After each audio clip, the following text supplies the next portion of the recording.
I don't know about you, but the 4th of July, Independence Day, is one of my favorite holidays. I love the parades, I love the cookouts, I love the fireworks, and I love what it commemorates and what it represents. Is our country perfect? No, no country is perfect, but we love our country because it's our own. And the more that you and I live our faith, the better citizens we come.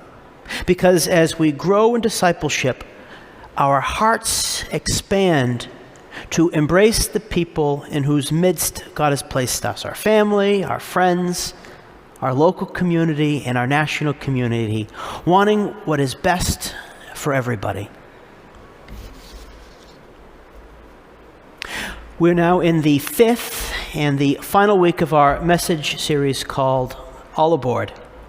The point of this series has been to talk about how your faith can help you navigate the rough waters of today. In week 1, we talked about setting sail, and we said that living your faith today requires more than simply putting up your sail and then going with the flow.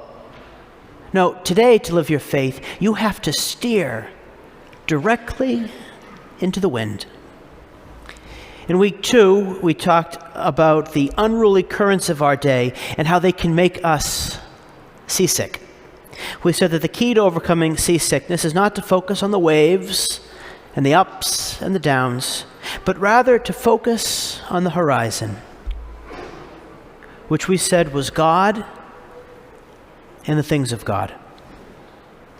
In week 3, we talked about charting our course and how there are certain buoys we can look to make sure that we are staying on our path, like daily prayer, like being involved in a Christian community like ours, like learning about our faith, and by serving others. Last week, we talked about how All Aboard is an invitation and an announcement.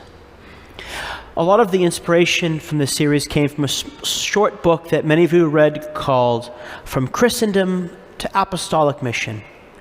And the whole point of that book is that for us as church, we need to understand the times in which we live, and then we need to respond accordingly with the right pastoral strategies and ways of doing business. Today we are ending our series with Anchors Aweigh. As much as I want to sing the naval fight song, Anchors Aweigh today.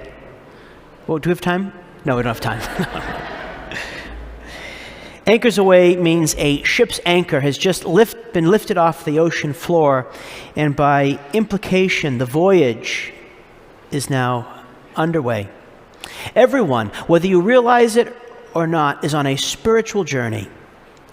It does not begin when you decide to take your faith more seriously, because it is always underway. And the reason for this is simple. God has a loving plan for your life, and He is always working, whether you realize it or not.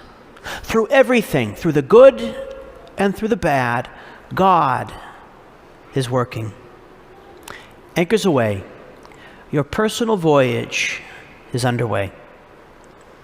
In today's gospel, we could almost hear Jesus say anchors aweigh to His disciples.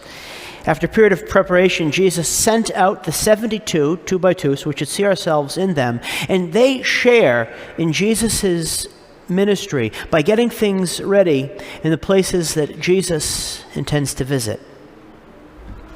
And the same is true for us. Everyone who is a disciple of Jesus shares in Jesus' mission. Now, it's true, you and I cannot change hearts. Only God changed hearts.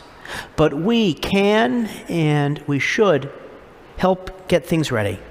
So Jesus' words today are directed to us. And to help us persevere, Jesus reminds us, the harvest is abundant, but the laborers are few. So ask the master of the harvest to send out laborers for his harvest. When I look out at our parish and when I look out at our community, I indeed see an abundant harvest. But where are the laborers? They're sitting right here. You are the laborers who Christ has called to bring forth a harvest for him. And you do this by the witness of your life, by your words of encouragement, by the way you invest in parish life, by giving and getting involved, or even by saying something simple to someone like, "Is there any way that I could be praying for you?" A few weeks ago, we had a few vendors who were here in church doing some work for us, and it was right before Mass, and I said to myself, should I ask them that question? Should I ask them if there's anything that I could be praying for them for? And I was a little hesitant. I was maybe even a little embarrassed. I thought to myself, well, what if they don't have faith? Or what if they think it's weird that I asked? And then I said to myself, well, I'm the priest. I shouldn't be embarrassed. So I said to them, well, I'm about to go celebrate Mass. Is there anything that you'd like me to pray for?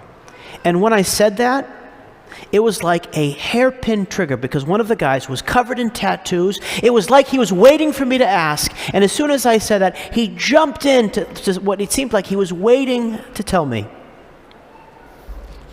And you know, I am sure there are people who are waiting for you to ask if you can pray for them too. Yeah, you might be a little embarrassed to ask somebody if you can pray for them. But if you overcome that, if you get past your pride, so much good is possible. Why not try it? A lot of us will be at cookouts or things in these coming days. So why not, while you're at one of them, why not ask them, is there any way that I could be praying for you? You might be surprised with their response, and they might be grateful that you asked. Next, Jesus says, "Go on your way. Behold, I am sending you like lambs among wolves. Go, we are sent, not to the people who are here inside the four walls of our church, but to those who aren't, because this isn't a private cruise." Jesus asks each of us to step outside of our comfort zone. People may not always want to hear the good news that you have to share, but sooner or later, the moment is ripe. And once it's ripe, you got to share it in love. I'm not sure what your social media feed has been like this past week or so, but mine has been dominated by the recent Supreme Court decision on abortion. As Catholics, or not even just as Catholics, as we believe that all life is sacred, from the moment of conception until natural death. But sometimes when people know that you're Catholic, they direct a vitriol at you. I've heard a number of cases of that this week, some in our own community. So if you've experienced this, I just want to encourage you. We are only motivated by love. We only share the truth in love. Last week we talked about a group of parishioners here who are pulling together to walk with women who find themselves in difficult pregnancies. I'm pleased to share with you that 46 people signed up to join this ministry, and they're going to have their first meeting on July 11th. The truth we share and the good we do should always serve to lift others up. Next, Jesus tells the disciples that once their voyage is underway, they should carry no money bag, no sack, no sandals. When you're doing God's work, you have to rely on God's means.